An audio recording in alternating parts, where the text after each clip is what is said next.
Rewind the dynamite from the post-wrestling site. AEW, lighting up the fuse. Sit back and enjoy the bubbly as we hear from Jon and Waiting.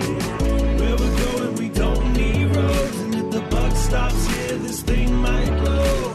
Everything you hear are opinions of the show. And if you don't like it, go to the forums and let them know. Welcome, everybody, to Rewind a Dynamite, an hour-plus show covering AEW Dynamite and a whole lot more in the world of wrestling. My name is Waiting, of course, and I am joined once again for one more week by Bruce Lord. Bruce, how are you doing? I'm doing lovely. It's been a jam-packed day, obviously, as far as wrestling news goes, both exciting and obviously somewhat saddening. But yeah, doing fine. A jam-packed episode of Dynamite that I'm really excited to talk with you about. Winter is coming and winter is here, but as you alluded to, some unfortunate news to start off the wrestling day. And here to talk about it with us is Andrew Thompson. Andrew Thompson, how are you doing? Bruce and Wade, what's going on, fellas? Glad to be back. Welcome back. Nice to hear from you. Yeah. Of course, as you mentioned, some very unfortunate news to start off the day. WWE Hall of Famer and the inaugural WWF Intercontinental Champion, Pat Patterson, passed away at the age of 79. As we all saw, a bunch of names, man, countless names in the wrestling business, and fans alike came to share their thoughts about the career and the passing of Pat Patterson and what he meant to them. Of course, he's they credit him for the creation of the Royal Rumble, and many wrestlers came out and publicly said that their careers probably wouldn't have been what it was had it not been for Pat being in their ear and giving them guidance and stuff like that. And then of course, one of the major things about Pat is, him being openly gay during a period of time when, basically like the quote unquote traditional sexuality preference was greatly looked down upon during that era when he was at the peak of his in-ring career or near that time period. So, big ups to Pat for, making that jump. And of course, I think he officially revealed that information on the Legends House show some years back. So yeah, Bruce, and what are your thoughts about the career and the life of Pat Patterson? I mean, just like I think a lot of people my age, I mostly came to initially know him sort of, in the Stooge persona alongside Gerald Briscoe. But then, when I was able to, I kind of went back and watched some of the tail end of his in-ring career, that was available through the WWE. In particular, the 1981 Alley fight in MSG with Slaughter, that super bloody fight is something a lot of people remember. And then, of course, later on, you come to understand, oh, wait, this is actually someone who has played a major role in, booking and producing a whole lot of the matches, obviously the Royal Rumble and everything, that I've been watching for all these years. And, obviously that sort of story is always going to be a bit less obvious, or a bit, all of the details of what he did and didn't have a hand in are, going to be a bit less difficult to figure out. But, obviously from all of the tributes that poured in online, the tribute that we, got in Dynamite even here, you really get the sense that, he was maybe sort of like, the good angel on Vince McMahon's shoulder when it came to booking, and that a lot of people had a lot of respect for his ideas with regards to the creative directions of wrestling. I thought that's really well said, Bruce. Certainly, that's sort of the image I've always had of Pat Patterson, and I certainly am among the audience that really would not have been around to witness any part of his in-ring career. But just being able to read up, I think what I've been able to today, it seemed like he had quite the run throughout the entire world, but particularly in San Francisco for big time wrestling, and perhaps that whole aspect of his life is kind of lost in the shuffle because he made such a name for himself backstage doing so many other things beyond his in-ring career. So I kind of look forward to seeing more tributes and maybe more of these write-ups in the coming days, just to shed a bit more light on that aspect of his life. But certainly his impact on the WWE, the WWF as an entity from 1979 onwards. I mean, the amount of names that he's had an influence on in the creation, in the mentoring of, and really just the building of the company as a whole. It really, I don't think you can overstate it. He's been there for everything. And so you see the number of names that have kind of spoken up to him about him today. I mean, Ric Flair, The Rock, Bret Hart, all the way down to, tonight on AEW Dynamite with Jon Moxley. Everybody seemingly having a wonderful, I think, things to say about this human being, which again, sometimes is a bit of a rarity in our industry. So, something that doesn't get mentioned too often too, the fact that he's a very prominent Canadian figure in combat sports, which is of course relevant to you and I, Bruce. But something that almost kind of gets lost in the shuffle among many other kind of firsts that this man represents. So it's a big loss. Yeah, big loss for sure. So yeah, rest in peace to Pat Patterson.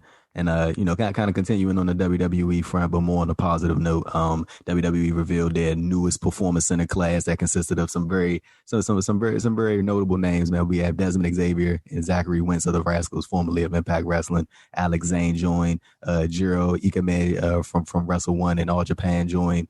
We have Arielle Howard. She was a former WNBA player, almost 6 feet tall, I believe she is.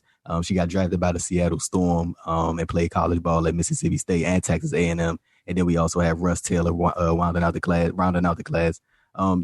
Just you guys, like, who do you like out of these names? Like, who do you think kind of stands out the most, and who you think will make the most impact? Because I think people are automatically looking at Dez and Zayne to be maybe the big impact players coming out of this. But I think WWE, they might have something special with Arielle Howard. Like, I think, I don't know what it is, but I just feel like she got the look, and I think the athleticism is gonna come naturally, seeing as her athletic background. So I'm really looking forward to see what she's gonna do. But yeah, I'm also excited to see Zayne, seeing as how he got the size, and Dezmond Xavier, having his skill set, and it's gonna be interesting. I think another point that a lot of people was mentioning was with Trey Miguel.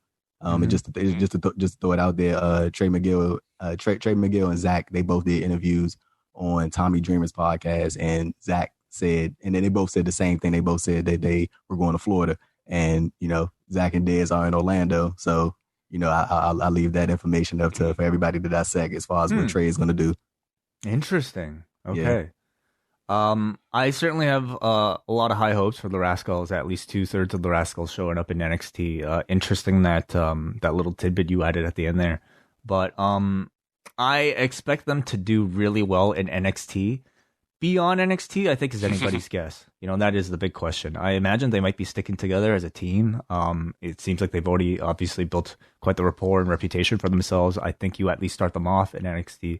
I'm really not as familiar with Arielle Howard, but at least looking at her stature, clearly already somebody who I think you could see being positioned in a big role in a company that values, larger athletes. Like yourself, Andrew, I've really enjoyed, seeing Zayne pop up here and there in various independent promotions.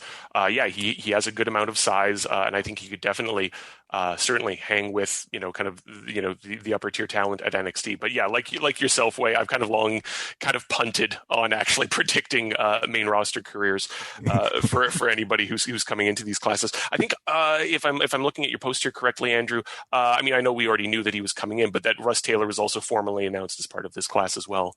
Yeah. Russ Taylor's in there. Oh, you had anything to add to that? Oh, no. Just wanted to get his name out there as again, somebody that, we all saw a little bit of on AEW a little while ago. Oh, yeah. And then, people have kind of, again, if we're talking about, people's, people who kind of have options with, now multiple companies and where they end up going and what that sort of is saying about, what sort of priorities or what sort of hopes or dreams they might have. Hey, you want to know something you kind of just mentioned, what do you guys think about, obviously, we kind of seen this kind of similar thing with Benjamin Carter, although I don't think WWE has officially confirmed that he's with them yet, but when you see these talents on AEW Dark and they're appearing there, and obviously WWE is probably somebody from WWE is taking a look, and AEW isn't snatching these guys up per se, but WWE is. What do you guys kind of think about that little medium right there, as far as AEW kind of being a kind of a scouting place for WWE to kind of come look at guys if AEW doesn't pick them up? I feel like we have to imagine almost anybody that's really available and that's of any potential is probably being scouted already by the two companies, whether or not they already make their appearance on Dark. I can't really say in particular like what the Ben Carter issue was. I think certainly when you're public facing, the fact that Ben Carter headlined a pretty prominent edition of their late night Dynamite, and then ended up signing with the other company, that makes it look like WWE stole him from. But who's to say like they weren't interested in the Rascals? Who's to say they weren't interested in Alex Zayne? I just think everybody is still like very much in demand if you're any good. Mm-hmm. And as much as, we can sit here and sort of say, oh, well, will this team get a chance to shine with this company? Will this team be wasted, in this particular entity? This, having more options like this and having these sorts of bidding wars is good for the actual talent, right? It means that they're able to, maybe negotiate, better deals for themselves. And that's always nice to see. And Bruce, last time, kind of transition over to the next new topic. Bruce, last time I was on here, I remember me and you talked about the NWA Shockwave. I mean, you and Wade talked about the NWA Shockwave show, and I'm pretty sure you know where I'm going with this. The United Wrestling Network, they announced that they're suspending their weekly pay-per-view series due to COVID and just the state of California. They don't know what's going on in the near future, so they're not going to be running any live pay-per-views until 2021. They ran out of Thunder Studios, I believe, in California.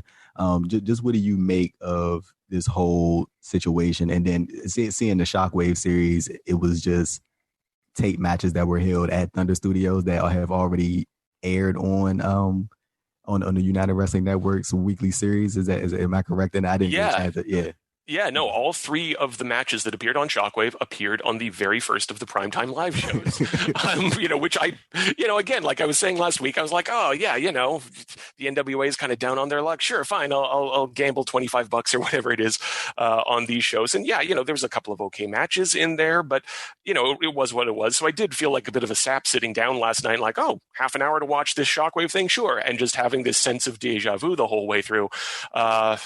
Yeah, I mean, I sort of understand why you might want to put a match like the Mike Bennett, Nick Aldis title defense that headlined that show there. I can understand wanting to put that up on YouTube. It's a big, Bennett's, obviously a name, and it's a title defense of your main belt and everything like that. But the fact that the other two matches were also just like, right, I've seen this one. I've seen this one as well. I felt like a bit of a sap. I always thought that maybe having Shockwave, like the idea of airing a past pay-per-view match on, a free platform, to me, like kind of makes sense if your idea is to push people to the pay-per-view by giving them a preview essentially.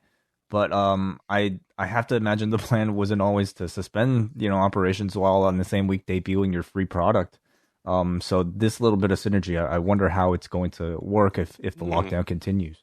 Yeah, because of course, I don't want to misquote them, but I remember they saying that these were going to be like never before seen matches, something along those lines, and then it ended up being matches that everybody had seen. If you just checked out the United Wrestling Network's Twitter, you could never see before seen for free. For free, okay.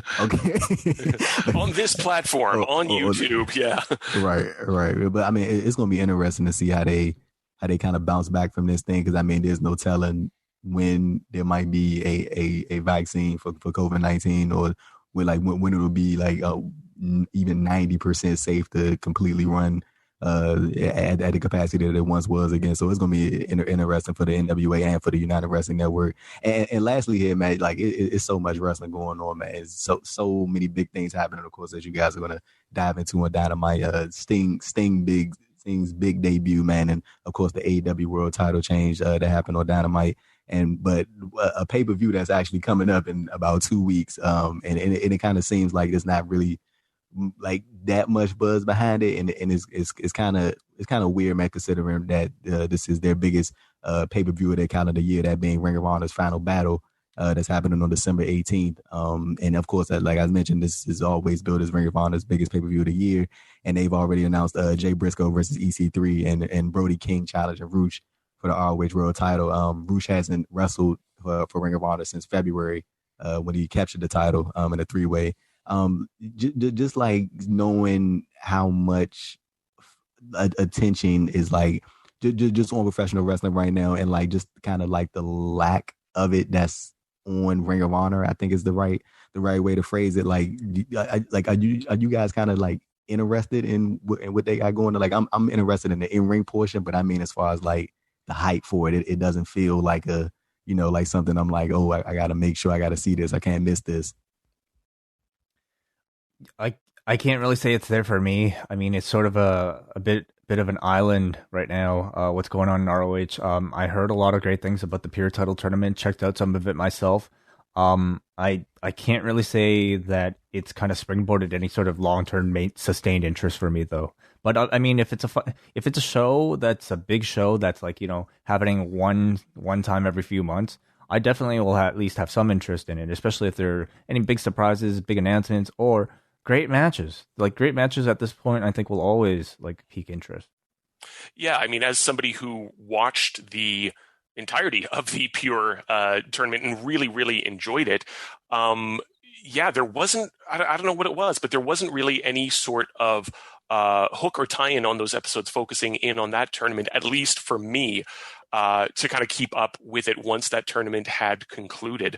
I mean, seeing Roosh, obviously, that he's a phenomenal and super exciting talent, and I'm keen to see how he actually has now what has kind of been a protracted or a delayed title run. So that could be really interesting in terms of some of the pairings there.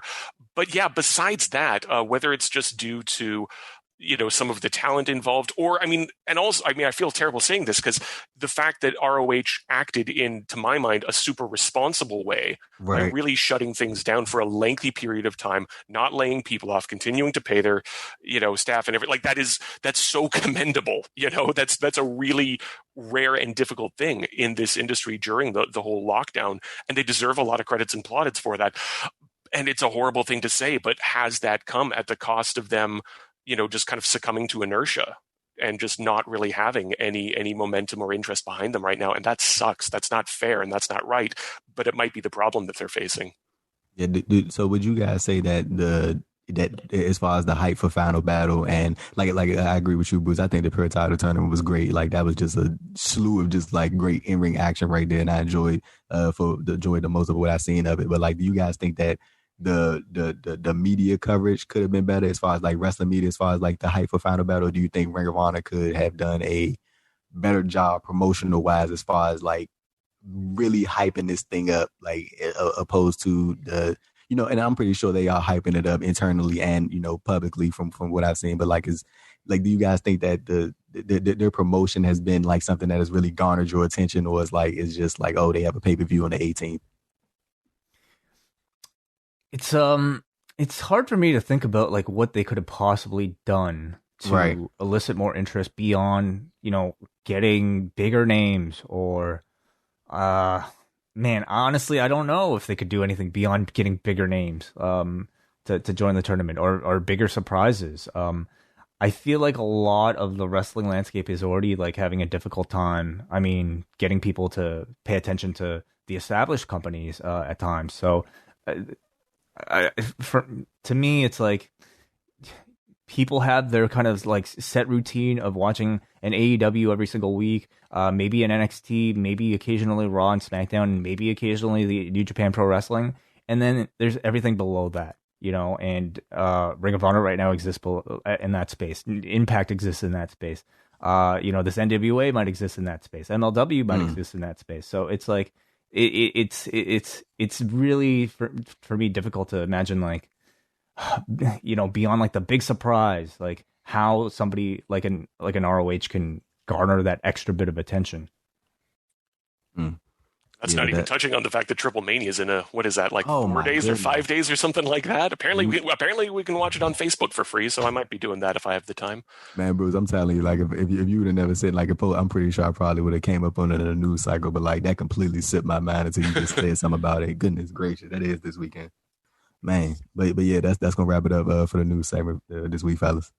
Andrew Thompson, you've been doing a great job in these segments over the past 2 weeks, and we certainly will like try to think of ways of continuing these. I think the audience has definitely enjoyed hearing more from you.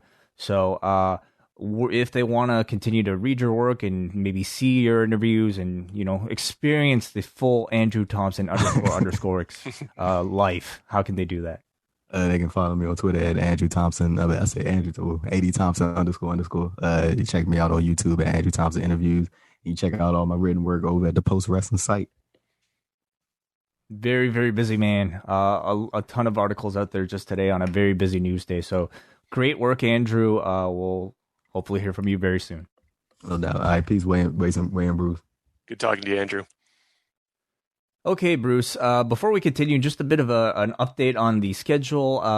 So many of you may have already seen on the feed right now, if you just scroll right below this particular episode, John Pollock returned on Tuesday, and he delivered a fantastic interview with Dave Meltzer talking about Wrestling Observer's Yearbook 1997, a whole 40-something minute conversation about the year 1997, the last time WWE was number 2.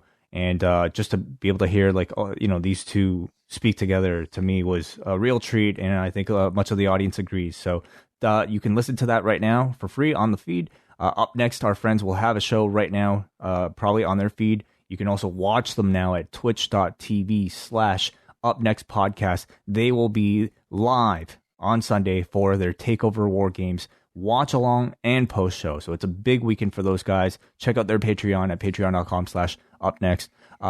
We also have Rewind to SmackDown Live on Friday for all patrons. You can listen to it in archive, or you can join us live at 10:15 p.m. A Zoom link is sent to all patrons the night of. I will be joined and reunited by the king himself, John Pollock, making his return to the airwaves. I have not spoken to this man. I've not heard his voice in my ears, talking to him live since, for how long? Several weeks, Bruce. Like, you joined us 3 weeks ago? 4 weeks ago, I think, yeah. 4 weeks ago. I mean, I guess he might have returned, for a brief time there. But I mean, it was a better part of the month, and I've missed my friend. So I'm sure you all have too. So he'll be joining us live right on Zoom. You got to be ready for this way. He's now coming at you with double dad joke strength. Whatever dad joke powers he possessed in the past have now doubled with the new arrival. So you're going to be getting it with both barrels. Double dad joke strength. I can't envision. One could argue he's always been well equipped with the dad jokes. Even before having children. So we shall see what being a father of 2 children how that's changed John Pollock. I imagine it involves getting very little sleep. On Sunday, WH Park returns with the Long and Winding Royal Road, and as we mentioned, TakeOver War Games post show on the Up Next feed Sunday night. So that's this week at Post Wrestling. AEW Dynamite, winter is coming. Bruce Lord, what was your excitement level for this show? Pretty darn high. I mean, like we said last week, obviously, 99% of the focus was on the Moxley Omega match. And I felt as though, that they had done a pretty good job of not only promoting the fight itself, but sort of establishing the stakes above and beyond the championship, or at least in terms of what the championship meant to both of the competitors, and the idea of them sort of being each of them sort of at a crossroads, right? Moxley having to sort of kind of take the reins as being the kind of the public sort of champion, and not just fighting on his own, but fighting for, all the fans out there, and Omega consistently having to sort of adopt a more kind of cocky and pompous persona to counter this theory that was expressed on the commentary today that, he hasn't lived up to the potential. So heading into it, I thought, it really had all of the makings of a fantastic match going into it. And as we were sort of speaking about last week, they did a decent job of, promoting and setting up the undercard matches, especially the tag match. Yeah, much of the storylines that you kind of mentioned in that in that little kind of description was emphasized, I would say, in their Winter is Coming Road 2 special that they put up on their website. So AEW really treating this show like it was a pay-per-view, and Tony Khan even did a media call prior to it, promoting it as if it was that level of show, talking about how he was actually laying this one out like it was a pay-per-view, so ending with the main event, and in some ways, I guess, replicating some of their other pay-per-view events by beginning with the Battle Royal. We should also note that tonight, truly winter arrived in Jacksonville. It was 47 degrees Fahrenheit at last time I checked, which means 8 degrees Celsius to you and I, Bruce. I can't really imagine stepping out without a long sleeve shirt, at least, in this type of weather, much less going out essentially like what these guys are like going out for a run in their underwear, Yeah. which is what wrestlers pretty much do. So we saw some portable heaters in the ringside area. This was also talked about by like Kenny Omega in recent interviews as well, just how, you go from kind of wrestling in really hot temperatures in Jacksonville to all of a sudden now in really cold temperatures. So would you have noticed at all if perhaps it was not mentioned, Bruce?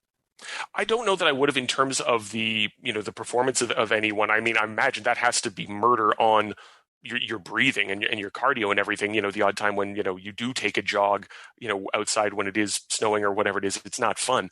I didn't detect any, drop in quality or speed from anybody that I could pick up on. So, if it wasn't for the fact that, the announcers kept reminding you of it, we had literal, fake snow blowing during one segment. We were constantly cutting out to the crowd wearing, kind of big jackets and toques and everything like that. Yes, toques, people.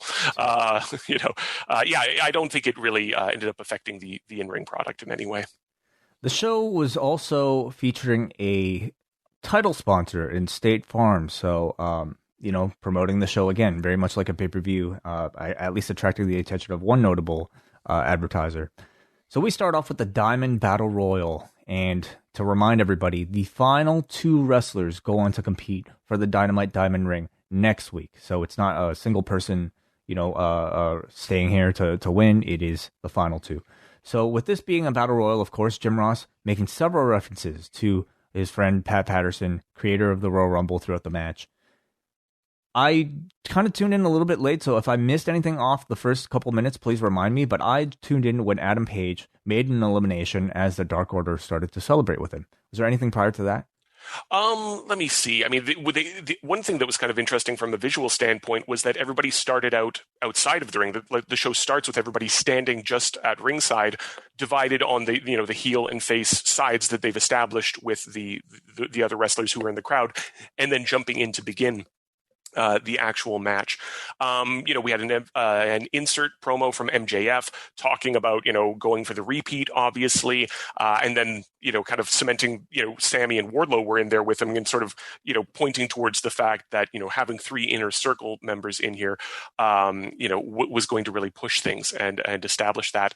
We had a lot of heel work from Matt Hardy, trying to, he eliminated Isaiah Cassidy, I think, pointing towards this idea that Matt Hardy is now kind of the irritating older wrestler who is beginning to piss off and disillusion all of the younger wrestlers who grew up idolizing him. And now they're just like, man, this guy's kind of actually a prick. So there was that there. Did you see the whole Dark Order saving Hangman bit? Yes. Yeah, okay. So I think that's where I picked up. Man, it sounds like I missed a whole lot in like 2 minutes here, tuning in late. So it was moving fast. There was also a bunch of stuff with Spears and Sky and all sorts of stuff. Yeah.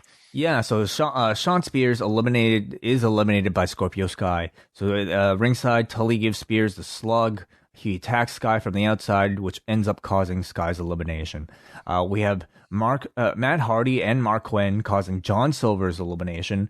And, it's certainly a bit more noticeable tonight, the crowd being a bit of a larger pay-per-view size crowd of 1,000, certainly more audible than usual live editions of Dynamite, because you could actually hear the crowd booing Matt Hardy for eliminating John Silver. So we are again reminded that Matt Hardy is now being treated as a heel. Matt Hardy even eliminates Hangman Page, so a lot more heat on Matt. Orange Cassidy is sent to the floor under the bottom rope. He ends up getting attacked, so he kind of stays outside of the ring for a bit. Miro now plays the monster role, getting the spotlight, laying several smaller men out, including Lee Johnson, Mark Quinn, Matt Hardy, and Joey Janela. The Inner Circle's MJF, Wardlow, and Guevara triple team join to attack Miro. Miro basically explodes, leaving them to the side, but leaving Wardlow standing face to face with him in a nice little moment between the 2 big men. Miro ultimately, though, is eliminated by the Inner Circle. Our final 4, or so we thought, was Jungle Boy versus the 3 members of the Inner Circle. You had an awesome little sequence between Jungle Boy and Sammy on the apron. The both of them fight up to the top rope, but MJF ends up pushing both of them out, including his teammate Sammy Guevara, which gets Sammy to complain about him afterwards. MJF thinks he and Wardlow have won the Battle Royal, but Wardlow informs him that Orange Cassidy is still outside. So Cassidy comes in ends up shoving Wardlow into MJF, nearly causing MJF's elimination.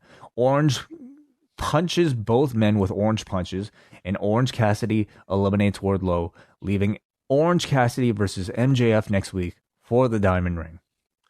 This was a match, or a battle royal rather, that I think kind of set the pace not only for the speed of the show, but just how much storyline advancement you were going to get for pretty much every character on the roster. Everybody got a little bit of something here, which made it, like in terms of, that's kind of what you want in a battle royal, right? Is it fast moving? Is it entertaining? Does it advance stories? And yes, this absolutely did that. It made trying to take notes on it an absolute nightmare. I can say that much. To be honest, I'd forgotten that this was going to end, with two men winning the battle royal and then facing off next week. I kind of feel like I know that, but I kind of forgot it midway through. I kind of felt like the announcers could have underscored that a bit more. I like the idea. I mean, obviously, an element like this diamond ring kind of points towards a heel holding it, right? Somebody like MJF who's, getting people to kiss it and bragging about it and showing it off. There is part of me that likes the idea of Cassidy winning it and then just completely no-selling it, just like forgetting to bring it anywhere, leaving it on his bedside table, like letting his nieces and nephews play with it or something like that, and just denigrating the legacy of it. I don't know. I like the matchup that they set up for next week. You have your hottest mid-tier babyface going against arguably your hottest mid-tier, lower upper tier heel, who also happens to be last year's winner. So I agree that MJF, I think, has done pretty well with the Diamond Ring gimmick over the past year. It's a gimmick that's well established with a heel. I don't know how much value you're going to get out of Orange Cassidy holding it. So I almost wish that they would keep it on MJF if there are no other better options. I think, it makes more sense logically there, and I think that could also be an interesting element in continuing to push Inner Circle drama. So, yeah. As you mentioned, everybody getting a lot of advancement here, too. Miro, I thought, came across like the monster he should be here, getting that big man Royal Rumble spot. You are also, of course, reminded of the Sky Spears program, which seems to be going on forever. The MJF Sammy program, which they continue to develop later on in the show. And also adding a bit more fuel to Paige's flirtation with the Dark Order. So a lot achieved here with this Battle Royal. Mm-hmm. Afterwards, Miro comes back out. He's upset at Orange Cassidy. The announcers do put him over as the most dominant man in the Battle Royal. So we got Miro kind of in play here with the Orange Cassidy feud as well. Frankie Kazarian versus Chris Jericho, I believe they said for the first time in their careers. They fight on the floor early on as Jake Hager and Ortiz distract, allowing Chris Jericho to take control throughout the break. The crowd is chanting, Jericho, Jericho, and I've almost at this point forgotten the sounds of dissenting crowds cheering for heels instead of baby faces. So in a way, it was kind of nice and refreshing. Jericho goes for a lion salt, but Kaz gets his knees up. Kaz hits a springboard leg drop for 2. Kaz goes for his standing Spanish fly, which he calls the flux capacitor, hitting it from the top rope for 2. Very spectacular move, I thought, from both men at this stage in their careers. Mm-hmm. Kaz applies his own walls of Jericho as Ortiz threatens to attack with his loaded sock. Hager is ringside telling him, no, don't DQ Chris Jericho. So out come Wardlow and MJF. MJF holding a white towel, looking very concerned. He's about to throw in the towel to save Chris Jericho. Sammy comes out too, pulling the towel away from MJF, warning him not to throw the towel in and cause Jericho the loss. Jericho ends up making it to the ropes, and we get several pin attempts by Kaz, who then walks right into the Judas effect for the win from Chris Jericho. But ultimately leading to continued dissension between the Inner Circle, as after the match, while MJF tries to celebrate with Chris Jericho as if he believed in him all along, MJF shoves him and they all brawl. Chris Jericho grabs the mic. He says he's had enough of this bullshit. Next week on Dynamite, there will be an Inner Circle ultimatum. Either the Inner Circle works as a team or they break up forever. What do you think of the match? Leaving aside the IC stuff, I really enjoyed the match itself. I think we kind of got our whistles wetted for this last week with that really excellent IC versus SCU tag match. And the story that I was sort of taking from this one was that, here's this kind of, veteran in Kazarian having to use this combination of guile and just sort of explosive strength to sort of, kind of stick and weave and evade all of the members of the Inner Circle, kind of, circling him like sharks, and kind of keep pressure up on Jericho with a pretty fast pace of wrestling, right? You had him running for backslides, these quick springboard leg drops, the flux capacitor, some pretty kind of hard, almost harkening back to this sort of the really fast moving US indie style that I think Kazarian sort of would have kind of come up with and cut his teeth on, whatever it was, 2 years ago or something like that. So a really enjoyable match. I mean, there's a minor nitpick at one point. You had Hager taking swings at Kazarian in full view of Aubrey well before Jericho was in any trouble. So I was sort of thinking like, okay, what's the play here? This is just going to be a DQ if he makes contact. But yeah, moving towards the dissension within the Inner Circle, it was very good stuff. And I think that this ultimatum thing that we're going to get next week should be interesting. But I was a little bit surprised that we went so quickly to that after, as we were saying last week, we kind of had this like, hey, these are the kind of the glory days. Everybody is like, kind of more or less working on the same page and firing on all cylinders as this big sort of kind of monster unit that the Inner Circle has become with the new additions there. So I thought we might kind of keep them kind of cruising and having everything be copacetic and functional with the Inner Circle for a little bit longer. I mean, at least it seems to me like it's entirely possible that we just continue to get this sort of push and pull like every 2 weeks, and the ultimatum ends up being something that gets them working together stronger than ever. Because I too feel like it's a little too soon to suddenly just cause any sort of major breakup after just getting the team together with that Las Vegas thing, of course. So I really just think it's another excuse for them to have another one of these outside of the like non-wrestling segments that the Inner Circle have just been fantastic in doing over the next several weeks. And just the titling of these segments too is enough to like really just kind of make you remember exactly what these are supposed to be or like what they were, the Dinner Debonair, Inner Circle Take Vegas, or like, what am I forgetting? Like some of these other ones. There was the debate. Yep.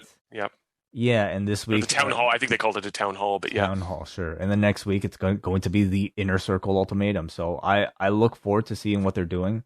The match itself, I thought it was okay. Really wasn't, I think, all that memorable, to be quite honest with you. I think much of that because they were really doing it to set up a lot of the angles coming out of it. So we have Alex Marvez in the back with the Young Bucks. I think Nick Jackson here was just trying to point out the kind of like awkwardness of like standing next to Alex Marvez after they super kicked him recently. Yeah. So just a slight reference made to it. As the Bucks go on to say that they're fighting champions, they have a match with TH2 next week, and if TH2 beats them next week in the non-title match, they'll get a shot. In walks the Acclaimed. They've got something to say about the Bucks' new book, and we have Max Caster, who does a rapping gimmick. He starts making fun of the book cover, as many people have, where the Young Bucks are looking down at something. So he's making fun of them looking at each other's junks. Matt Jackson says, didn't somebody already do this rapping gimmick? And in come TH2 from behind with a sneak attack as the Acclaim starts shouting World Star in the background. SCU coming for the save, and we have our official Dynamite debut for the Acclaimed. Yeah, Caster has been sort of, I think, field testing the kind of off-the-dome improvised raps in a couple of segments on Dark over the last little while. So I guess this was maybe sort of what that was practice or training for here. He maybe seemed a little bit more nervous or apprehensive than he has been on Dark. But, it still is, it's on brand in terms of how the team is being presented right now, and it gets them in the mix. I have to admit, I mean, I'm always, super critical of this when this has happened on, main roster WWE or whatever it might be. I'm just not a fan of if you beat the champion once, then you'll get a chance to beat the champion again in a title match. They sort of tried to explain this by, I don't remember if it was Nick or Matt sort of saying, okay, yeah, Hybrid 2 don't have the win-loss record to merit a title match yet, but we'll give them, kind of an exhibition match to sort of see where they're at. That tracks in terms of a logical way of getting, the Hybrid 2 into the mix there. But I've just never been a fan of the champions have been beaten once. Why didn't they lose their title or titles? I don't know. It's a minor quibble.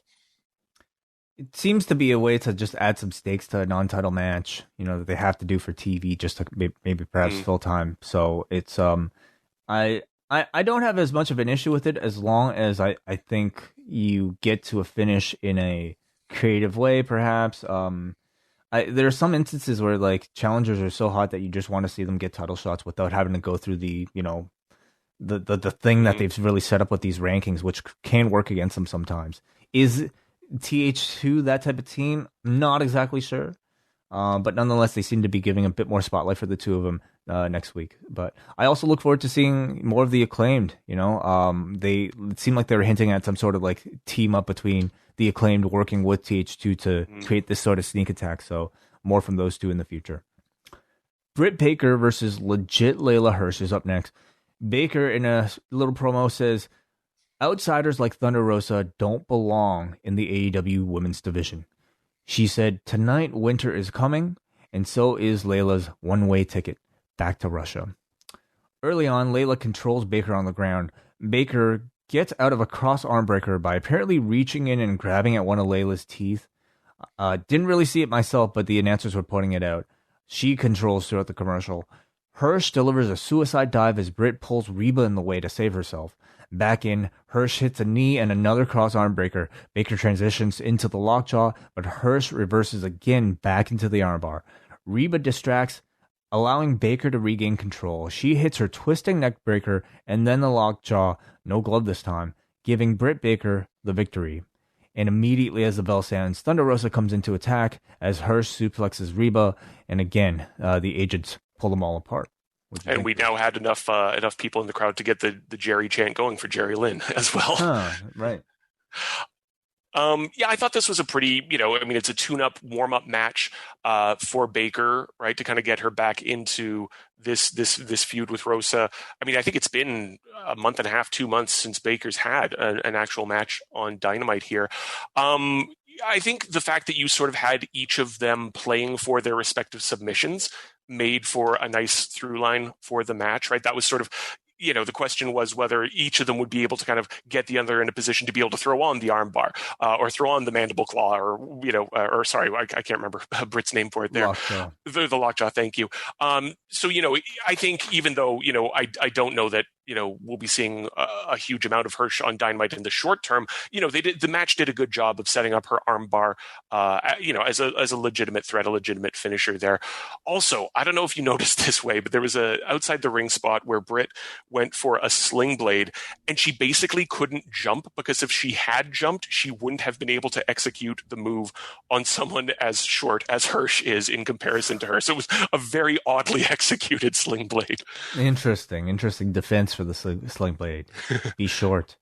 I continue to really like Layla Hirsch's presence in the division. She's somebody who wrestles a very different style and a style that I think is very needed. I don't know. She's at least memorable, in the division, which is more than I can say. She's seasoned, which is more than I can say for a lot of other women in the division as well. So I don't know really what her contract status is at the moment, but I hope that she sticks around. Because I definitely see a big role for her in the AEW women's division, more so than NXT, that at least. Mm-hmm. So we go up next to Darby Allin and Cody taking on Ricky Starks and Powerhouse Hobbs. The match starts, and we immediately go to a non-picture-in-picture commercial, so we come back. Cody is making eyes at Taz as the announcers debate whether Taz was justified for choking out Cody last week after Cody brought up Taz's son Hook in his promo. Hobbs just simply ragdolls Darby all around the floor. He and Starks pull Darby by his limbs to lift him into the air before letting him fall back down. I actually quite enjoyed JR's commentary tonight, in particular in moments like these where he was promoting somebody like Will Hobbs, shouting a lot of his stats and putting over his physicality. You can tell like Will Hobbs is a character and a wrestler that JR absolutely loves. High school football record right there, right at the ready. All the statistics, which I have to admit went completely over my head, but sounded impressive. And hey, that's what matters. You just mentioned numbers, like big numbers, and then like letters after those numbers, and I'm like, I buy it. That sounds impressive. Hobbs just continues to destroy Darby, throwing him around. Cody finally takes a hot tag. He throws his belt into the crowd. Then he goes for the Cody cutter on Ricky Starks. At this point, Darby tags himself in. Coffin drop to Starks gives the babyfaces the win. at 11 minutes and 30 seconds. I thought the match did a great job of making Hobbs look very impressive, with Darby just simply being a fantastic like carcass for him to toss around. I can't really say I was like that enthralled by the match itself. In fact, I thought there were moments that were maybe just a kind of boring, quite honestly, for like a Darby Allin Cody Rhodes match. Didn't really completely maintain my attention, but I thought the overall objective was achieved. I actually really enjoyed the in-ring here in the sense that it felt like they were going for a very classic, each team trying to cut the ring in half and, do quick tags in, to keep the heat on whoever they had under control at any particular moment. And then the ways by which, whoever was in peril at that time would get out and make the hot tag. Or, if they wouldn't, there was a spot with Darby crawling back to Cody, Hobbs, stepping on, Darby's back and just kind of glaring down Cody. And even at one point doing push-ups and flipping him the bird as the callback to Cody's whole sort of, cocky push-ups in the middle of the ring there. So I enjoyed it kind of at a sort of tag team strategic sort of level, and also continuing this story that you've commented on, Way, where we're really seeing a lot of like tag team chemistry between Cody and Darby. And I think that nicely paid off with the finish, right? With one of them setting the other up for, a big impressive finishing move with the coffin drop.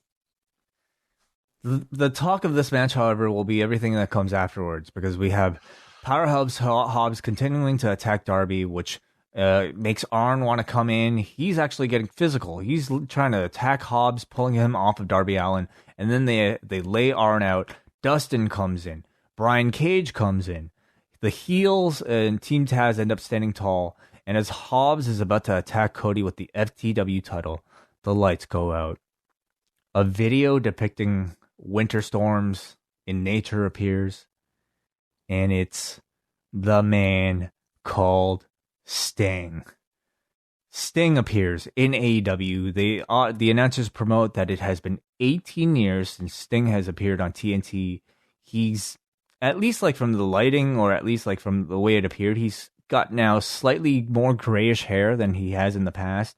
Otherwise, he pretty much is dressed exactly the same as the last time we saw him in the WWE. He walks down to the ring with his bat, stares down Arn, who looks like he's seen a ghost, stares down Dustin, Cody, and finally Darby Allin, who, man, Darby might have not been conscious like the last time Sting like wrestled on TNT. But anyway, here we go. Sting, what do you think? I have to admit here that, kind of growing up in a relatively, kind of in a WCW like desert and never really having encountered someone like Sting in their original run, and only really becoming aware of it once, the NWO stuff really kicks off. This was not a big nostalgic pop for me. Obviously, I'm very happy for folks like Nate Milton and everybody else, in the area that, that AEW is really working with, who obviously are going to have a tremendous amount of nostalgia and affinity for Sting. That said, I have to admit that based on his last run in the WWE, which was 5 years ago, it's been 5 years since that match with Rollins, I don't know that there are any, I mean, you could call them dream matches, obviously, Sting versus Kenny Omega, wow, whatever.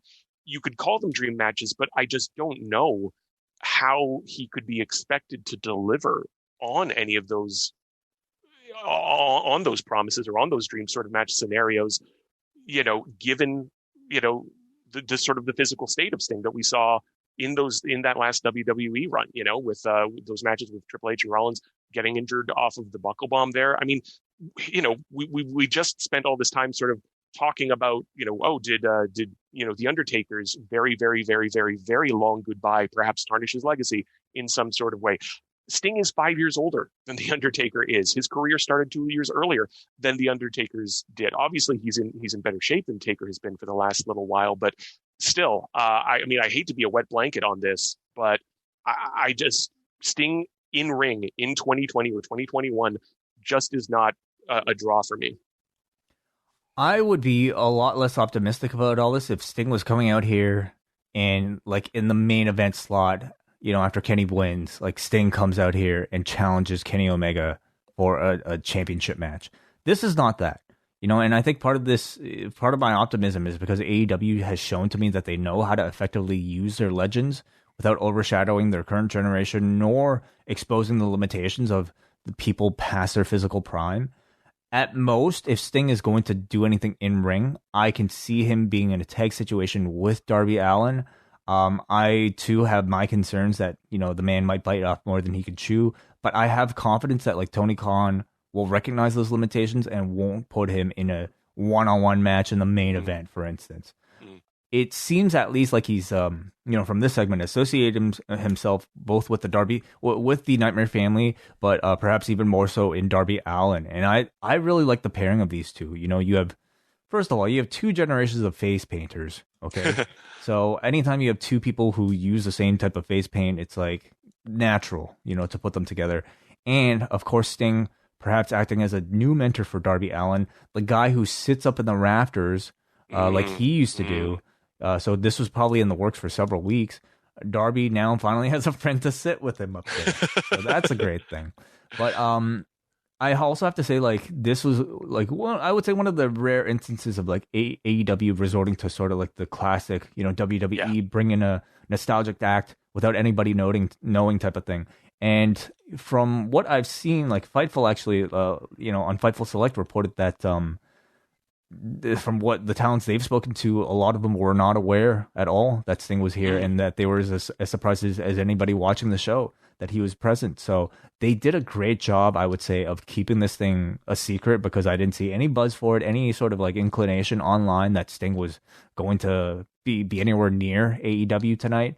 And I also think that the entrance was really well done. I love the snow motif. It really fits like Sting's very silent, cold demeanor very well, and gave him sort of this like Taker like level of spectacle.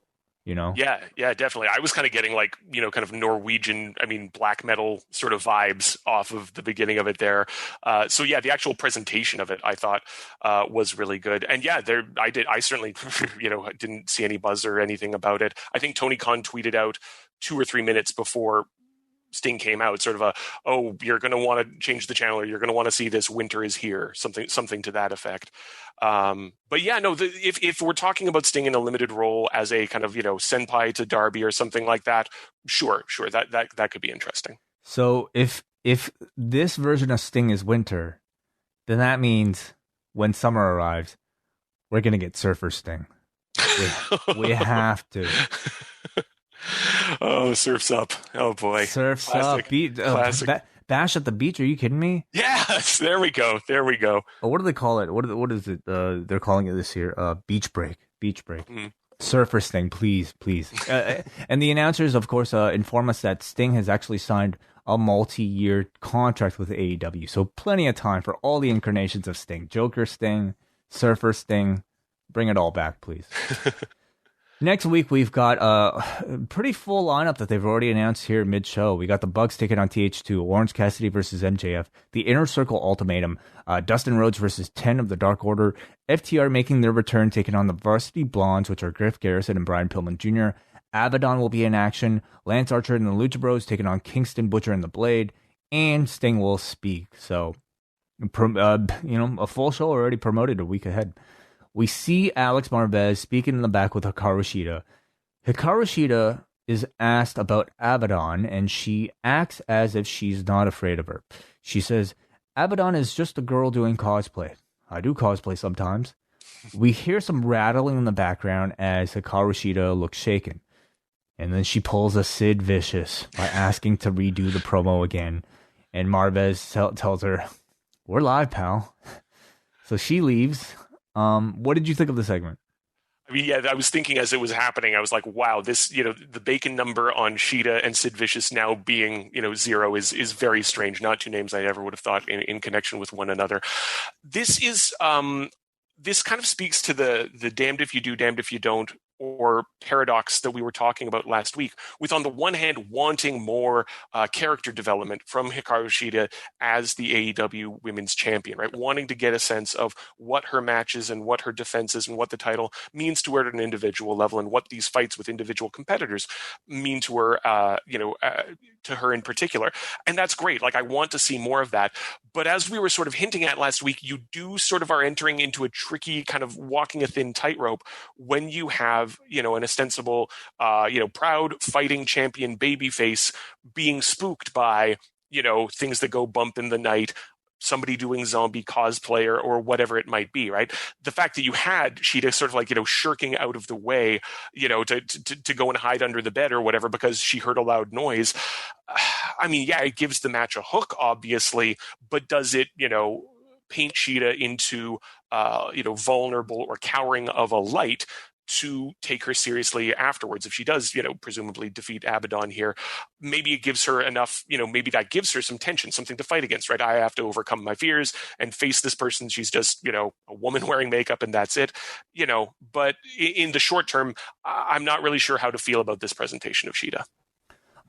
I think I look at the overall positive in here, and it's that we finally have an actual story for Hikaru Shida, something we can get invested in, a chance for her to show any emotion, honestly, beyond like, I'm going to work really hard in this match. Like, this was her showing something that I think is at least a bit more interesting. The acting here was certainly not the best in the world, but I can't imagine myself doing any better if I had to act scared in Japanese. So I think especially for somebody who, from all accounts, didn't really speak a whole lot of English before working for this company, I definitely think she's come a long way. She's at a point now where she's ready to. I would say she was probably ready even earlier, but they're giving her a lot more to do as a character. So it's all in service of, I think, making Abaddon seem like a big deal, and it's a story I'm looking forward to seeing a lot more of, especially on Abaddon's side, who I think. I mean, the act is already perfect as it is.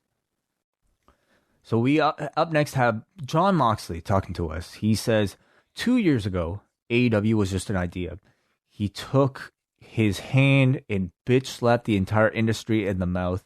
He and Kenny were destined to be rivals. They both want to be the best wrestler in the world. The only thing left to do tonight is to go out there and make them go absolutely banana. Which is, of course, a very nice subtle tribute to Pat Patterson, who someone would apparently always omit the S out of words, and someone also incredibly well-liked by everybody who probably worked with him. So a nice little tribute here from Moxley. Yeah, it was very sweet. Don Callis joins commentary once again for our main event. He is keyed as Impact Wrestling Executive Vice President. Were you aware if he was last time?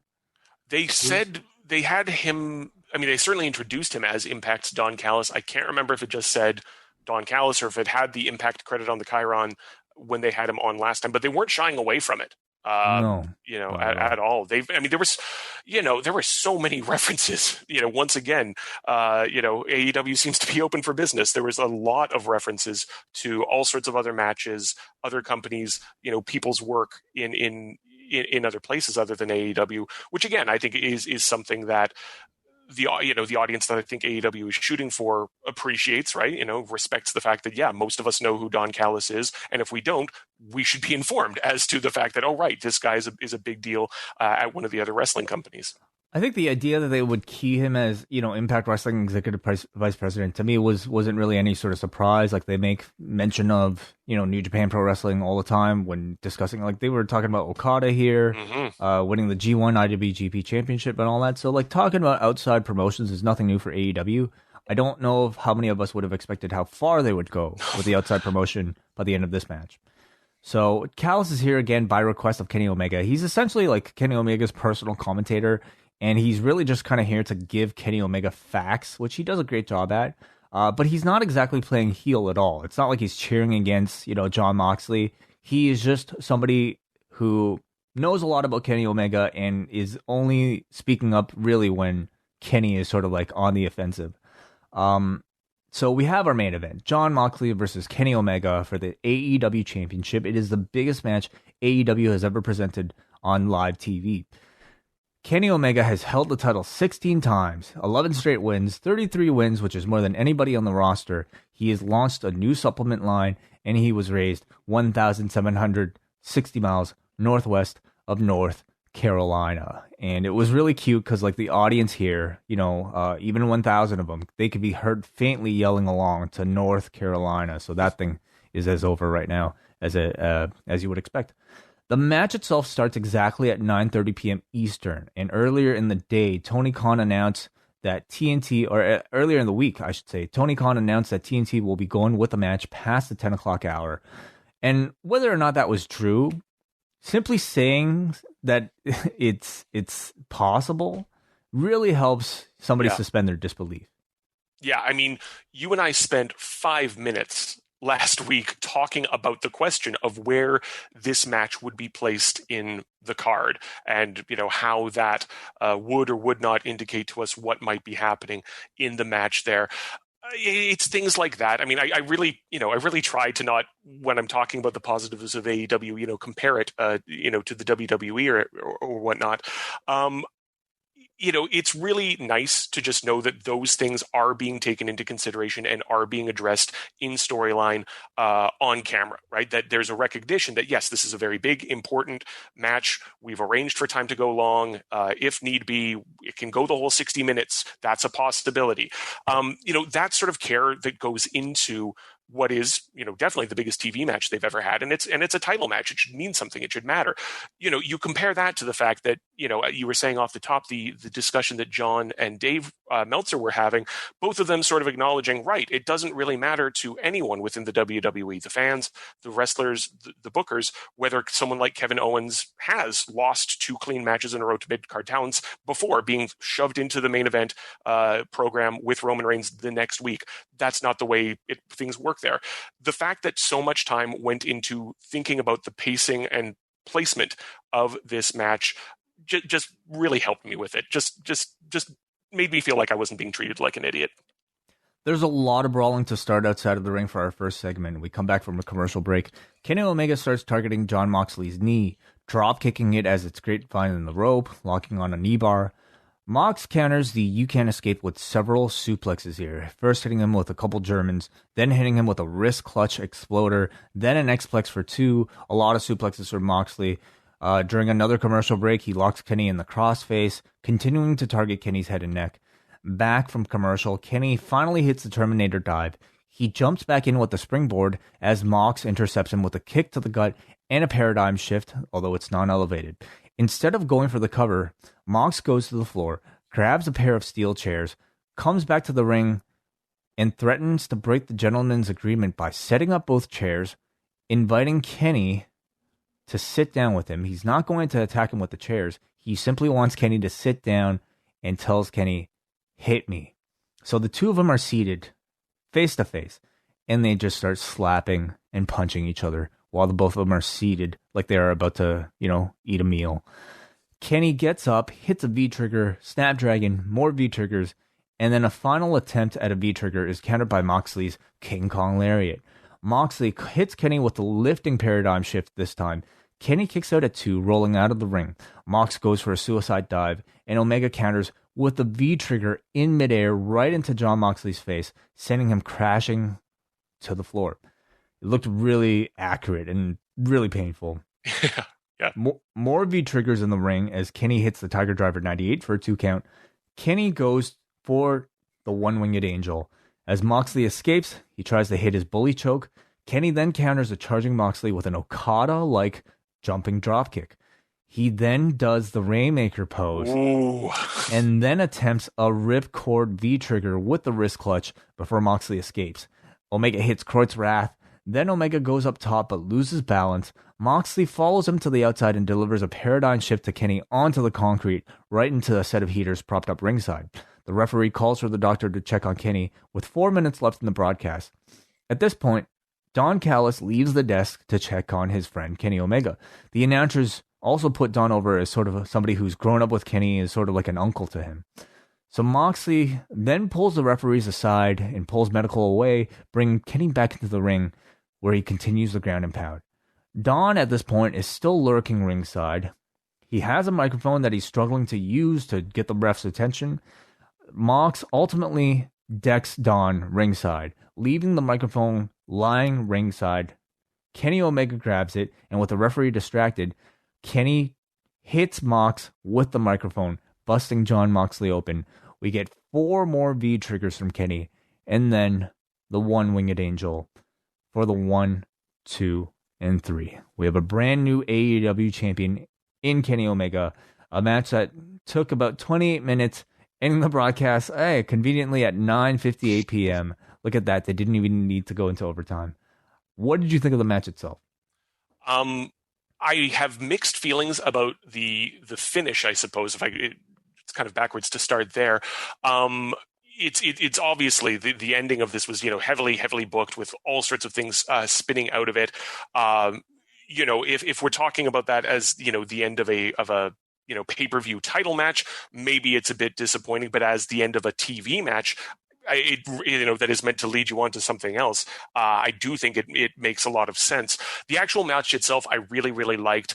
I enjoyed the thread in the first, 10, 15 minutes of Moxley being really, really aware of all of the basic moves, the moveset that Kenny is always dropping out, the Terminator dives, all of that, the V triggers, him being ready to counter every single one of those things. And I think the commentary was like tying that in with like, oh, this is, what he's learned, training with Couture and everything like that. And then we had, the story of Kenny specifically targeting the knee, trying to maybe get out of, his usual workflow.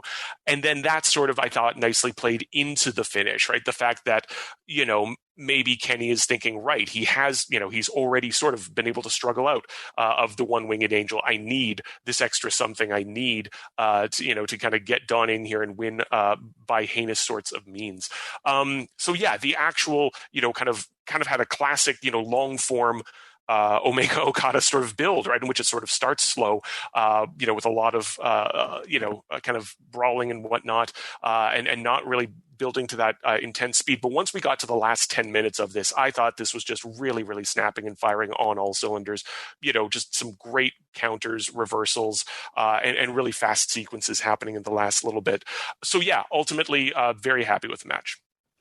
I enjoyed the match a whole lot too, and I think it's important that you bring up the distinction between a TV match and a pay-per-view main event. I agree that if you kind of went off a pay-per-view, perhaps with an ending like this, you might see a lot more, perhaps outrage about it. But I think for TV, it's a really perfect finish. And I don't really get so mad at like cheating bullshit finishes, especially because AEW does them relatively rarely, and at least in this fashion, and also because this was done with the purpose of a major plot point in that Kenny Omega has finally turned full on heel, or at least you think. I mean, actually, there's no question about it. He's turned on full heel because he grabbed the microphone and used it on Jon Moxley. He was the guy who asked for the gentleman's agreement and ended up being the one who cheated. So there's nothing noble, nothing justifiable. It's not even like Don Callis. Like the announcers were kind of pinning it on Don Callis afterwards, saying like, "Oh man, this guy's a cheat," or this guy, like almost kind of citing that he's influenced Kenny in a negative way. But Kenny did it, like he. So for that reason, I like the finish because it was a very significant storyline moment for the Kenny Omega character. And the match itself, I thought was every bit as satisfying of a straightforward wrestling match as I think you would have expected from these two. It's a great way of setting up a rematch between the two of them afterwards. So afterwards, we have Callis and Kenny immediately leaving. This is like Earl Hebner after Survivor Series 1997, just immediately leaving. Tony Khan, Jerry Lynn, everybody that they see backstage, everybody is yelling at him. The announcers are calling it bullshit. They're calling it a screw job. Alex Marvez chases them down for a comment as Don Callis says, "You'll find out on Tuesday." Marvez says, "On Dark?" No, he doesn't say that. He doesn't even reference Dark. Marvez says, "But Dynamite is on Wednesday." Don Callis says, "You'll find out Tuesday on Impact Wrestling on Access TV." So our first real bit of co-promotion story here between Impact Wrestling and AEW involving Kenny Omega, the new AEW champion. What did you think of all this? The fact that, Sting showing up on a wrestling show in 2020 might not have been the most shocking thing to come out of an episode of Dynamite is pretty remarkable. Obviously, we've seen lots of NWA talent showing up on Dynamite and on Dark, and as we've talked about, I think there are reasons for that in terms of some of these people being released, some of them, kind of having, their state with NWA being uncertain and whatnot. And it makes sense for, a company that isn't really doing business right now. And we saw a bunch of references to, New Japan. Kenny, this was pretty clever of Kenny a couple of weeks ago in a Sports Illustrated interview, sort of saying, I want to distinguish myself from that period of my career. I'm not comparing myself to the NJPW period of my career. And then boom, making these, overt thumbing of his nose at Okada, Rainmaker pose, Ripcord V-trigger, the dropkick, all of that, right? That's obviously there for a reason. Hell, he was even the vest that he came out wearing was the one that has the Omega with the Golden Star logo overlaid over top of it as well. So obviously that's still in play. But then to have being openly told we're doing crossover television in which our champion is going to be appearing on another promotion's television show to explain why he's in cahoots with Don Callis and all of this. I was absolutely, certainly not expecting that. After the Sting thing, I thought, okay, great, we'll get a match and that'll be that. I really don't know what to say. It's almost happened so fast that I'm not sure that I have any, well-developed plans or thoughts or anticipation as to how this might play out. We were talking earlier with Andrew Thompson about, perhaps sort of at least in my mind, the plate of wrestling that's available for your current wrestling fan to choose from, with, AEW, like NXT, WWE maybe existing in the top tier, and then everything below it. And among them, Impact Wrestling. And so to me, Impact Wrestling has been a show that's been struggling to attain relevance for a long, long time. We have not had an Impact Wrestling that has been more relevant than, at this particular moment, with Don Callis simply saying, find out on Tuesday, Impact Wrestling on Access TV for Kenny Omega, for our heel promo explaining why Kenny Omega turned heel. That is, first of all, something that typically would be saved for, your next week's edition of AEW Dynamite. So I certainly didn't expect something like this from AEW, letting their guy go to another promotion show to deliver his first speech after winning a championship, turning heel. That's a major moment. So it tells me that AEW, first of all, is probably incredibly confident in their position in the professional wrestling landscape. It also tells me that they probably are very confident that a working relationship with an outside company like Impact will ultimately be beneficial for everybody, including themselves. And it also tells me that they probably have something really long-term planned for, this thing with Impact Wrestling. And it's not just going to be a quick little thing that extinguishes itself. I also wonder, were plans always with Impact Wrestling, I suppose, with Kenny? I have to imagine Tony Khan has alluded to this, that he is open to a working relationship with New Japan Pro Wrestling. Mm-hmm. We're in December. Could this have possibly been a New Japan spot? Obviously, that brings in about way more challenges with travel and everything. But it just makes me wonder, and all the stuff with Kenta as well. That's been kind of dangling itself. There's so many moving parts here. Heading into this match, the fact that we were anticipating. We know that, Kenny Omega is going to be wrestling at Triple Mania in a week and a half's time. No mention of that. No mention of that here. So I certainly, after now we have a full bore heel Kenny Omega, you have to imagine that Laredo Kid defeating him will be something that AAA will be happy to finally have accomplished. I wonder if that's something they'll downplay because Kenny has the belt. Is that something that they won't bring up, or will they continue to quote unquote not disrespect the wrestling audience by giving? Yeah, he's worn. He was wearing the Triple Mania belt, or excuse me, the AAA belt rather, when he was in his match with. I guess it would have been with Pentagon, or was it with Phoenix? I'm sorry, I don't remember. But he specifically had it on to sort of, he was specifically wearing it to rub it in his face. So, win or lose, I imagine they'll make reference to it at some point. But the fact that heading into this match, we were talking about that happening. Oh, does, Kenny going to Triple Mania have an effect on this match? Is the possibility of Moxley, going to Wrestle Kingdom, as outlandish as it might sound, that's still hovering around there, right? The fact that you had the two main eventers in your company possibly heading out, of the country to, work for, to fight in title matches for other promotions. This is it's a really strange experience as a wrestling fan to be seeing this amount of, back and forward between companies, obviously we could talk about, the WCW, WWF, takeover of WCW, but that was already, the ink was signed, the money was, the companies were already bought at that point. This is something very different than I can really ever remember in my lifetime of being a wrestling fan. It's strange and it's really exciting. And obviously, like the one of the main concerns is that we are still in a pandemic, and like how much can you really mix rosters?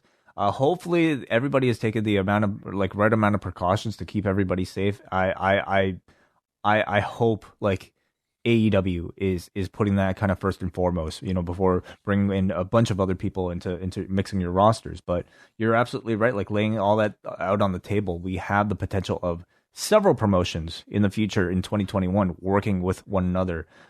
We also, of course, have the dangling threat of who attacked Jon Moxley still being out there. I mean, does this change your mind at all about whether or not Kenny Omega might have actually been the culprit? I don't think that he will be revealed to be the actual culprit still, but this obviously puts somebody like Callis or, whoever Callis maybe is going to possibly reveal as being on his team on Impact. Exactly, right? It would be very easy to retcon this and have just about anybody from Impact claim credit, and whether we have footage of that or not doesn't Gallows really matter. And Anderson are right there. They've often talked about. Oh, geez, I didn't even think about. Oh my God, we could be having a mini Bullet Club reunion there. Didn't even think about that. Oh, God, there's a lot happening here, a lot of moving parts. Wow. It's very exciting. And this was a move that certainly has brought about a great deal of discussion, not just with the title change, but with the Impact announcement and, of course, Sting's announcement, too. So a very, very newsworthy edition of Dynamite. What would you grade out of 10? Winter is coming.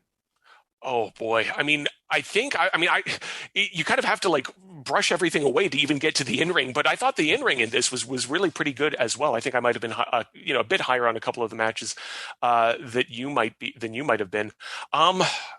Just for the combination of, I think, good in-ring and just kind of leaving me feeling gobsmacked, I might have to go as high as a 9, and I'd like to think I'm a pretty conservative grader, so that's a pretty high one for me. I generally don't go that high with TV shows.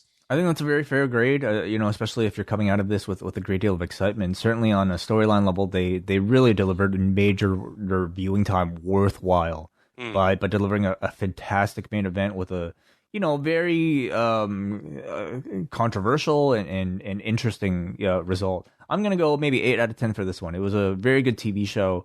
Perhaps the only thing preventing it was maybe bit more of a in-ring quality towards the bottom half of the show. But, everybody might differ in their opinion of that. So we see right now in the post-wrestling forum what you guys thought. Out of 10, the forum thought this show was a 7.79. We start off with Adam from the street, who says, I was about as cold on this episode as a December night in Jacksonville until Sting came out. It felt like it was the reason why Tony Schiavone is on the broadcast. That was a very 1998 streak he made, seeing Nate Milton's favorite wrestler. Somebody check on Braden. He's been calling this for months. That is true. Braden's been yelling about Sting for months. Damn, he willed this into existence.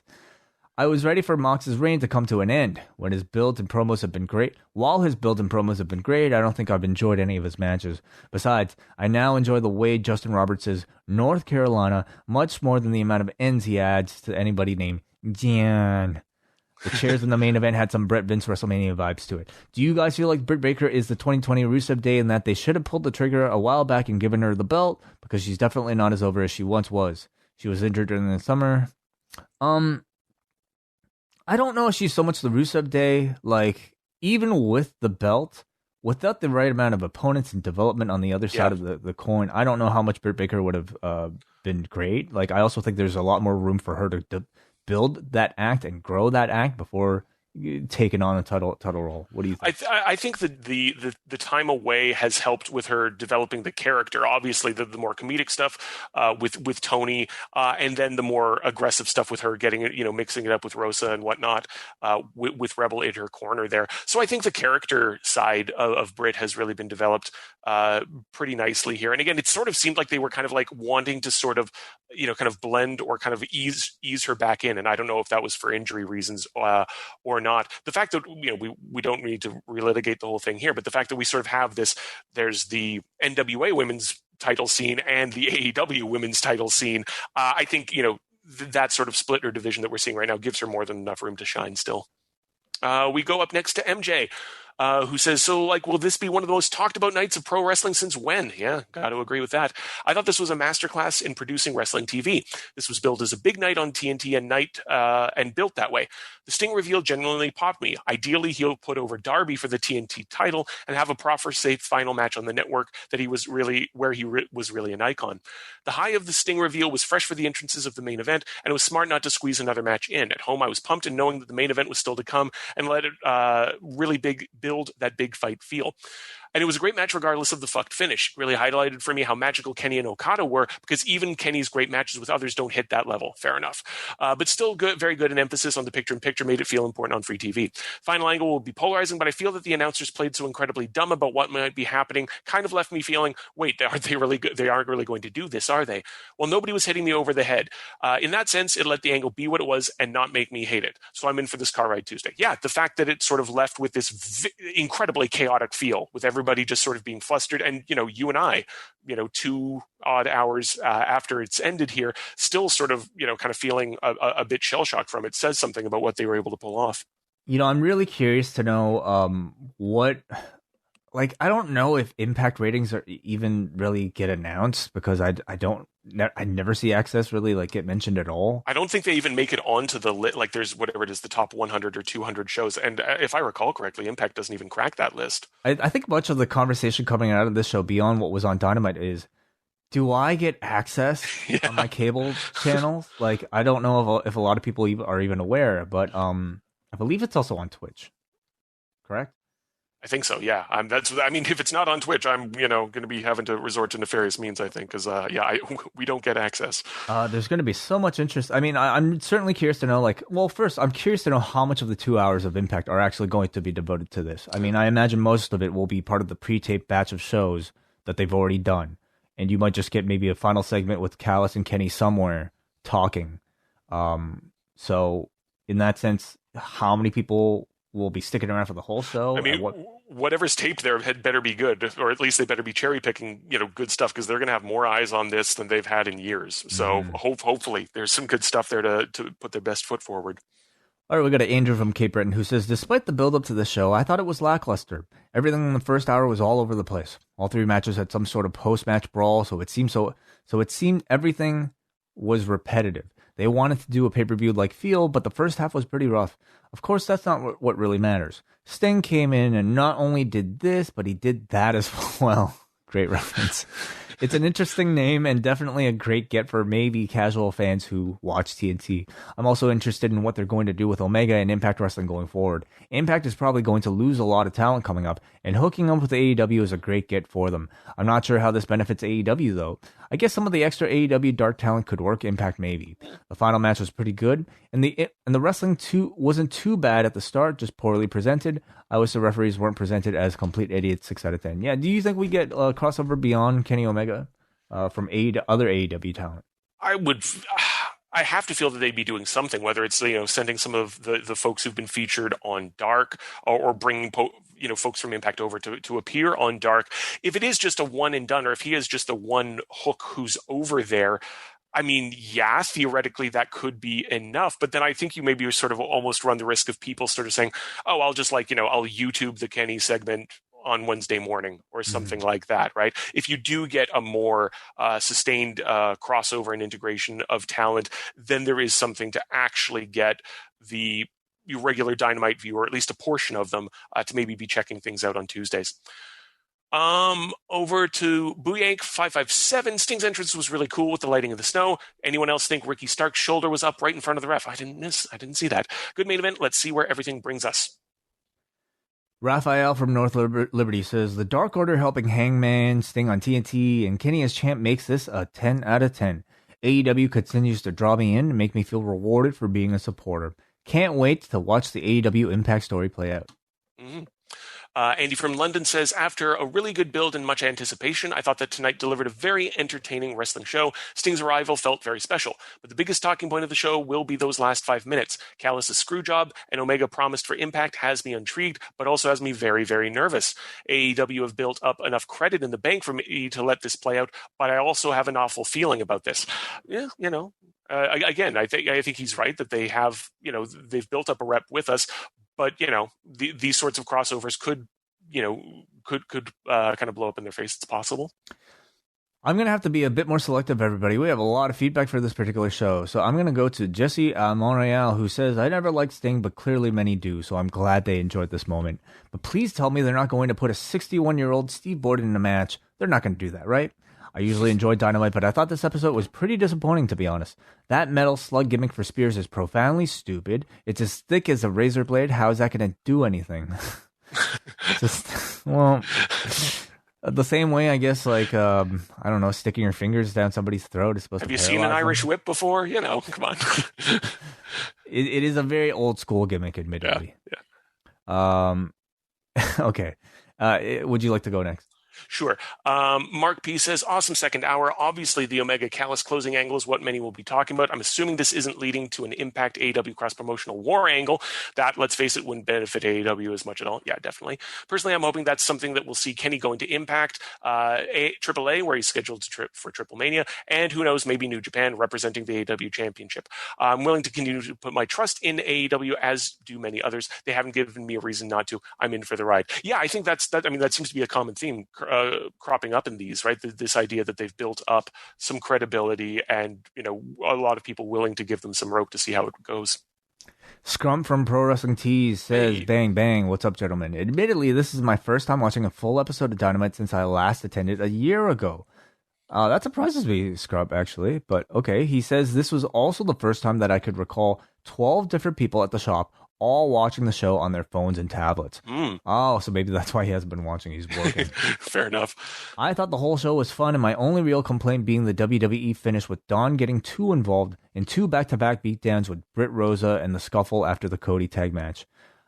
Question, will we see Gallows and Anderson reunite with Kenny, and where does Mox go from here? And also, will Kenta be revealed as the attacker? A lot of loose threads. But, a lot of, great potential here. And I certainly feel like Gallows and Anderson would make perfect sense as the attackers. I hadn't even thought about bringing Kenta into that. A lot of threads here, you're right. Whoa, Kent, an active Bullet Club member also attacking? Oh my God. That's almost too much. I can't necessarily see New Japan being sign off on that. It's hard for me to imagine all of this really coming together, but it's so fascinating thinking about the potential. Forbidden door is kicked wide open here. It's all happening. Here's the person we definitely want to hear from on the feedback. Brother Nate Milton himself. Brother Ting and Brother Bruce, how do I describe tonight's edition of Dynamite? I think Willy Wonka summed it best when he said, so shines a good deed in a weary world. As devastating this year has been for so many people, there's still small pockets of happiness to be found in a dark world. Now, was this show perfect? No. But did it live up to the hype? Absolutely. I could pretend like I'm here to break down matches or promos, but really, I'm just here to talk about the last hour of the show. We get a new champion, a tease for a crossover with Impact Wrestling, and the debut of the man called Sting. I was legitimately surprised to see the icon, and I can't wait to see how AEW uses someone with the reputation of Sting to build up a potential star like Darby Allin. The Callis and Omega swerve at the end also caught me by surprise, and I think it could be beneficial to both companies if there's some semblance of a relationship between AEW and Impact. All in all, it was the most fun I've had watching wrestling in months. Sorry, Raw. Give tonight's show 9 Team Skateboardings out of 10. Skateboardings, wow. Fantastic. The new tag team set to light the world on fire. And that about does it. We have a lot of feedback, but unfortunately we couldn't get to every single buddy. So please, I encourage, if you're curious to hear more reaction to this show, go to our feedback thread right now, available to all patrons at forum.postwrestling.com. Bruce Lord, at this point, I really want to thank you from taking time out of your very busy, exam essay grading schedule right now, to spend 4 weeks talking about AEW Dynamite with us. I think much of the reaction from the audience has been tremendous for you. You are somebody thanks. that we know we can rely on in the future to do some of these shows, and we look forward to talking to you again. But in the meantime, where can people find out more about you?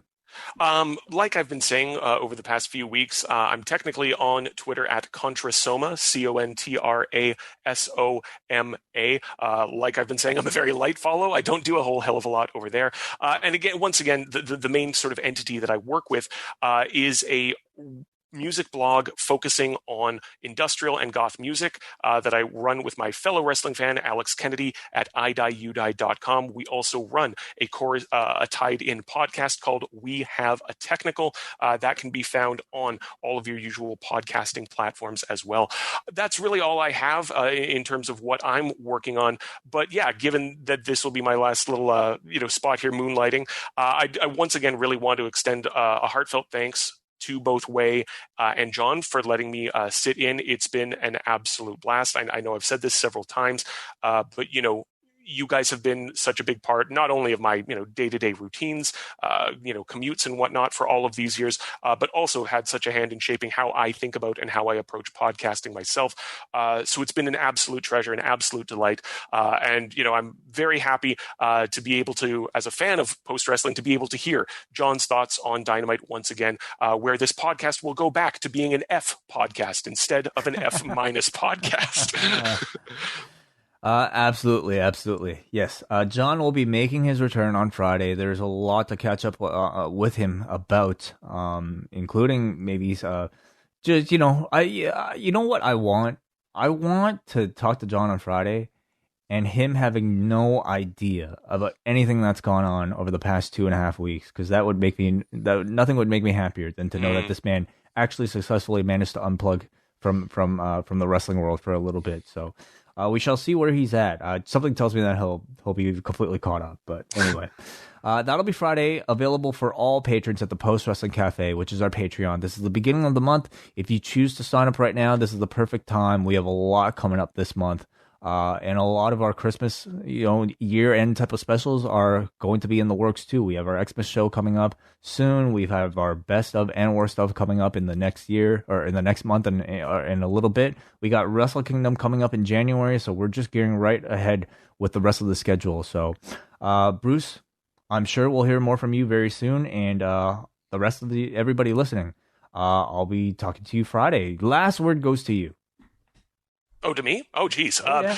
Oh, well, God. We've been doing this to everybody. Oh, boy. I don't know that I have anything especially profound to say, but I will encourage anybody who maybe is perhaps listening to this episode of this podcast due to a review by a certain, AEW talent out there, that, the extra content, the all of the bonus podcasts, all of the bonus material that you get by being a Patreon backer of Post Wrestling is so very worth it. I encourage you to, like I was saying, I've kind of unplugged from main roster WWE over the past few years, and I'm a happier person for it. I encourage you to take that $10 and instead give it to these two fine gentlemen who are putting out a much more enjoyable product every week on the regular. So find out what MJF and so many others have found out, that the Post Wrestling Patreon is worth every penny that you put into it. Wonderful words. I got the last word. Feet.